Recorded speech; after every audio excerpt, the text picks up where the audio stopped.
ಕೇಂದ್ರ ಸರ್ಕಾರ ರಾಜ್ಯ ಸರ್ಕಾರ ಎರಡೂ ಸೇರಿ ಮಾಡತಕ್ಕಂಥದ್ದು. ಬೆಲೆ ನಿಗದಿ ಮಾಡೋರು ನಾವು ಪ್ರಪೋಸಲ್ ಕೊಡ್ತೀವಿ, ಬೆಲೆ ನಿಗದಿ ಮಾಡಿ ಅಂತ ಹೇಳೋದು ಅಷ್ಟೇ. ಬಟ್ ಬೆಲೆ ನಿಗದಿ ಮಾಡ್ತಕ್ಕಂಥ ಕಮಿಟಿ ಇದೆಯಲ್ಲ ಅವರು ಮಾಡೋದು, ಅದ್ರ ಚೇರ್ಮನ್ ಅಪಾಯಿಂಟ್ ಮಾಡೋರು. ಅನ್ನಭಾಗ್ಯ ಗೃಹಲಕ್ಷ್ಮಿ ಹಣ ಬಿಡುಗಡೆಯಾಗದ ವಿಚಾರಕ್ಕೆ ಸಿಎಂ ಸಿದ್ದರಾಮಯ್ಯ ರಿಯಾಕ್ಟ್ ಮಾಡಿದ್ದಾರೆ. ವಿಧಾನಸೌಧದಲ್ಲಿ ಮಾತನಾಡಿದವರು 3 ತಿಂಗಳುಗಳಿಂದ ಹಣ ಪೆಂಡಿಂಗ್ ಇರೋದು ನನಗೆ ಗೊತ್ತೇ ಇಲ್ಲ, ಕೂಡಲೇ ಹಣ ಬಿಡುಗಡೆ ಮಾಡಲು ಸೂಚನೆ ಕೊಡ್ತೇನೆ. ನಮ್ಮ ಯಾವುದೇ ಯೋಜನೆಯನ್ನ ನಿಲ್ಲಿಸುವ ಪ್ರಶ್ನೆ ಇಲ್ಲ, ಇಲ್ಲಿಯ ತನಕ ಮಾಡಿದ್ದೀವಿ ಅಂದ್ರೆ ಮುಂದೆ ಕೂಡ ಮಾಡ್ತೇವೆ ಅಂತ ಹೇಳಿದ್ರು. ಯಾವುದನ್ನು ಕೂಡ ನಿಲ್ಲಿಸೋ ಪ್ರಶ್ನೆನೇ ಇಲ್ಲ. ನಂಬರ್ 1 ಪಾವತಿ ಮಾಡದೇ ಹೋದ್ರೆ ಮಾಡ್ತೀವಿ.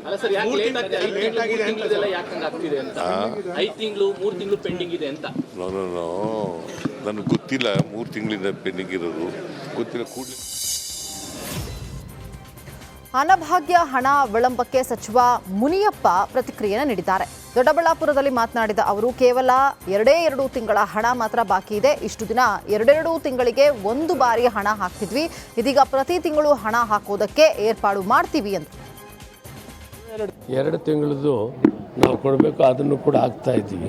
ಅಷ್ಟು 4-5 ತಿಂಗಳಿಲ್ಲ, 2 ತಿಂಗಳದ್ದು ಕೊಡಬೇಕಾಗಿದೆ, ಅದನ್ನು ಕೊಡ್ತಾ ಇದ್ದೀವಿ. ಅಕ್ಟೋಬರ್ ತಿಂಗಳದ್ದು ಈಗ ಟ್ರೆಸರಿಗೆ ಹೋಗ್ತಿದೆ ಸರ್. ನವೆಂಬರ್, ಡಿಸೆಂಬರ್, ಜನವರಿ, ಈಗ ಫೆಬ್ರವರಿ ತಿಂಗಳು ನಾವು 4 ತಿಂಗಳು ಆಗ್ತಿದೆ. ಇಲ್ಲ 2 ತಿಂಗಳಿಗೆ ಒಂದೊಂದು ಸಾರಿ ಹಾಕ್ತಾ ಇದ್ದೀವಿ. ಇನ್ನು ಮೇಲೆ 1 ತಿಂಗಳು ಪ್ರತಿ ತಿಂಗಳು ಹಾಕೋದಕ್ಕೆ ಏರ್ಪಾಟ್ ಮಾಡ್ತೀವಿ. ವಿಪಕ್ಷಗಳು ಇದನ್ನೇ ಟೀಕೆ ಮಾಡ್ತಿದೆ ಸರ್, ಸರ್ಕಾರಕ್ಕೆ ದುಡ್ಡಿಲ್ಲ. ಅವರು ಟೀಕೆ ಮಾಡ್ತಾ ಇದ್ರೆ ನಾವು ಕರೆಕ್ಟಾಗಿ ಮಾಡೋದು. ಇನ್ನು ರಾಜಧಾನಿ ಬೆಂಗಳೂರಿನಲ್ಲಿ ನಮ್ಮ ಮೆಟ್ರೋ ಜಾಲ ಮತ್ತಷ್ಟು ವಿಸ್ತರಣೆ ಆಗಿದೆ. ಮುಂದಿನ ವರ್ಷ ಪಿಂಕ್ ಲೈನ್ ಮೆಟ್ರೋ ಆರಂಭ ಆಗಲಿದೆ. ಎಂಜಿ ರೋಡ್ನಿಂದ ಶಿವಾಜಿನಗರ ಸ್ಟೇಷನ್ ತನಕ ಸುರಂಗ ಮಾರ್ಗಕ್ಕಾಗಿ ಈಗಾಗಲೇ 9 TBM ಮಷಿನ್ಗಳು ಕೂಡ ಕಾರ್ಯಾಚರಣೆ ನಡೆಸ್ತಾ ಇವೆ. ಫೇಸ್ 2 ಲೈನ್ನಲ್ಲಿ ಒಟ್ಟು 12 ಸ್ಟೇಷನ್ಗಳಿವೆ. ಡೈರಿ ಸರ್ಕಲ್ನಿಂದ ನಾಗವಾರದ ತನಕ ಒಟ್ಟು 13.75 ಕಿಲೋಮೀಟರ್ ಸುರಂಗ ಮಾರ್ಗ ಆಗಿದೆ ಅಂತ ಮೆಟ್ರೋ ಅಧಿಕಾರಿಗಳು ಮಾಹಿತಿಯನ್ನು ಕೊಟ್ಟಿದ್ದಾರೆ. ಈಗ ನಾವು MG ರೋಡ್ ಸ್ಟೇಷನ್ನಲ್ಲಿ ಇದ್ದೇವೆ. ಇದು ಅಂಡರ್ಗ್ರೌಂಡ್ ಸ್ಟೇಷನ್ನು. ಈ ಸ್ಟೇಷನ್ನು ಗೊಟ್ಟಿಗೆರೆ ನಾಗವಾರ R6 ಲೈನ್ನಲ್ಲಿ ಡೈರಿ ಸರ್ಕಲ್ ನಾಗವಾರ ತನ ಅಂಡರ್ಗ್ರೌಂಡ್ ಸೆಕ್ಷನ್ನಲ್ಲಿ ಬರ್ತಾ ಇದೆ. ಈ ಅಂಡರ್ಗ್ರೌಂಡ್ ಸೆಕ್ಷನ್ನಲ್ಲಿ 12 ಸ್ಟೇಷನ್ಗಳಿದ್ದಾವೆ. ಡೈರಿ ಸರ್ಕಲ್ಲಿಂದ Lakkasandra, Langford, Vellara, MG road, Shivajinagar, cantonment, pottery town, tannery road, Venkateshpura, KG Halli ಮತ್ತು ನಾಗವಾರ. ಇದೆಲ್ಲ ಸ್ಟೇಷನ್ಗಳಲ್ಲೂ ಕೆಲಸ, ಸಿವಿಲ್ ಕೆಲಸ ಅಂತ ಹೇಳ್ತೇವೆ. ಟನಲಿಂಗ್ ಎಲ್ಲ ಮುಗಿದ್ಬಿಟ್ಟಿದೆ. ಟೋಟಲ್ ಸುಮಾರು 21 ಕಿಲೋಮೀಟರ್ ಟನಲಿಂಗ್ ಇದ್ದಿತ್ತು, ಅದೆಲ್ಲದು ಮುಗಿದಿದೆ. 9 TBMಗಳನ್ನು ಉಪಯೋಗಿಸಿದ್ದೇವೆ. ಸ್ಟೇಷನ್ ಕೆಲಸ ಏನಿದೆ ಸುಮಾರು 90 ಬೀದರ್ನಲ್ಲಿ ಸಿದ್ದರಾಮಯ್ಯ ಸರ್ಕಾರದ ವಿರುದ್ಧ ಸಾರ್ವಜನಿಕರು ಆಕ್ರೋಶವನ್ನ ಹೊರಹಾಕ್ತಿದ್ದಾರೆ. ಅನ್ನ ಭಾಗ್ಯವೂ ಇಲ್ಲ, ಗೃಹಲಕ್ಷ್ಮಿ ಹಣವೂ ಬರ್ತಿಲ್ಲ, ಚುನಾವಣೆ ಬಂದಾಗ ಗಂಟೆಗಟ್ಟಲೆ ಭಾಷಣ ಮಾಡ್ತೀರಾ, ಸಿಎಂ ಸಚಿವರು ಕೊಟ್ಟ ಮಾತಿನಂತೆ ನಡೆದುಕೊಳ್ಳಲಿಲ್ಲ ಅಂತ ಹೇಳಿ ಜನರು ಆಕ್ರೋಶವನ್ನು ವ್ಯಕ್ತಪಡಿಸ್ತಾ ಇದ್ದಾರೆ. ಗ್ಯಾರಂಟಿ ನಾವು ಕೇಳಿಲ್ಲ, ನೀವೇ ಕೊಟ್ಟಿದ್ದೀರಿ, ಹಣ ಹಾಕಿ ಕಳೆದ 4-5 ತಿಂಗಳಿನಿಂದ ಯಾವುದೇ ಹಣ ಬರ್ತಾ ಇಲ್ಲ ಅಂತ ಹೇಳಿ ಸರ್ಕಾರದ ವಿರುದ್ಧ ಜನ ಕಿಡಿಕಾರ್ತಾ ಇದ್ದಾರೆ. ಇಲ್ಲ, 6 ತಿಂಗಳಿಂದ ಬರ್ತಾ ಇಲ್ಲ, 2-3 ತಿಂಗಳ ಯಾಕೆ 6 ತಿಂಗಳಿಂದನೂ ಬರ್ತಾ ಇಲ್ಲ. ಇದು ಅಕ್ಕಿದ್ರ ದುಡ್ಡು ಬರ್ತಾ ಇಲ್ಲ ಅಷ್ಟೇ. ನಮ್ಗೆ ಏನು ಕೇಳ್ಬೇಕಂತ್ರಿ ಒಂದು ಸರ್ಕಾರ ನಮಗೇನಿಲ್ಲ, ಮತ್ತು ಈ ಸರ್ಕಾರ ಹಿಂಗೆ ಯಾಕೆ ಅಂತೆ. ಗ್ಯಾರಂಟಿ ಕೊಟ್ಟ ಮೇಲೆ ಯಾಕೆ ಲಾಸ್, ನಮಗಂತೂ ಲಾಸ್ ಆಗ್ಯದ ಅಂತ ಹೇಳ್ತೀವಿ ಅಷ್ಟೇ. ಮತ್ತೊಂದು ಆಡಳಿತ ಮಂಡಳಿ ವಿರುದ್ಧ ಮಂಡ್ಯದಲ್ಲಿ ರೈತ ನಾಯಕಿ ಸುನಿತಾ ಪುಟ್ಟಣ್ಣಯ್ಯ ಕಿಡಿಕಾರಿದ್ದಾರೆ. ನಿರಾಣಿ ಶುಗರ್ಸ್ ಕಂಪನಿ ಕಾರ್ಮಿಕರ ಜೀವನದ ಜೊತೆ ಚೆಲ್ಲಾಟ ಆಡ್ತಾ ಇದೆ. ಸಭೆ ನಡೆದು ಮಾಲೀಕರಿಗೆ ಪತ್ರ ಬರೆದಿದೆ. ಉತ್ತರ ನೋಡಿಕೊಂಡು ಮುಂದಿನ ತೀರ್ಮಾನವಾಗಲಿದೆ. ಆಡಳಿತ ಮಂಡಳಿ ಕಾರ್ಮಿಕರ ಕೆಲಸಕ್ಕೆ ತೆಗೆದುಕೊಳ್ಳೋದಕ್ಕೆ ಆಗಲ್ಲ ಎನ್ನುತ್ತಾ ಇದೆ. ದೊಡ್ಡ ಮಟ್ಟಿನ ಹೋರಾಟ ಮಾಡ್ತೇವೆ ಅಂತ ಹೇಳಿ ಸುನಿತಾ ಪುಟ್ಟಣ್ಣಯ್ಯ ಹೇಳಿದರು.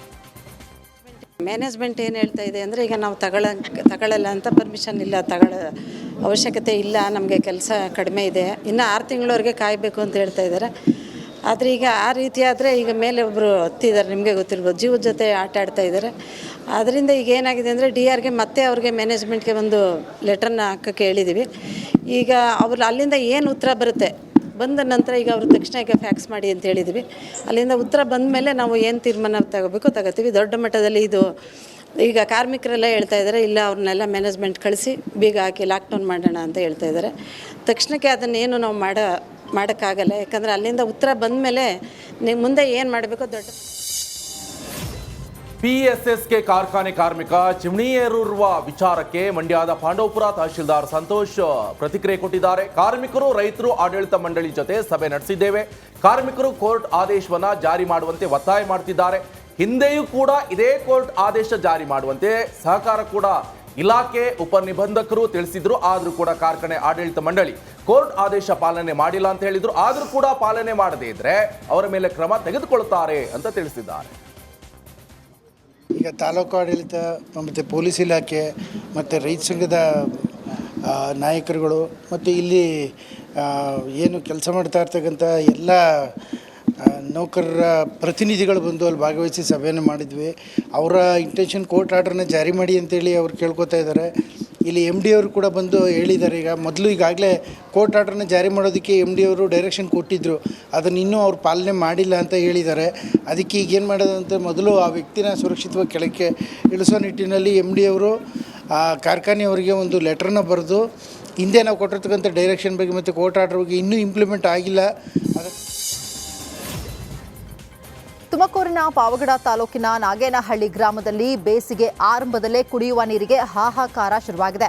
ಕಳೆದ ಒಂದು ವಾರದಿಂದ ಗ್ರಾಮದ ಕುಡಿಯುವ ನೀರಿನ ಬೋರ್ವೆಲ್ ರಿಪೇರಿ ಮಾಡಿಸದೆ ಗ್ರಾಮ ಪಂಚಾಯಿತಿ ಅಧಿಕಾರಿಗಳು ಕಳ್ಳಾಟವಾಡ್ತಾ ಇದ್ದಾರೆ.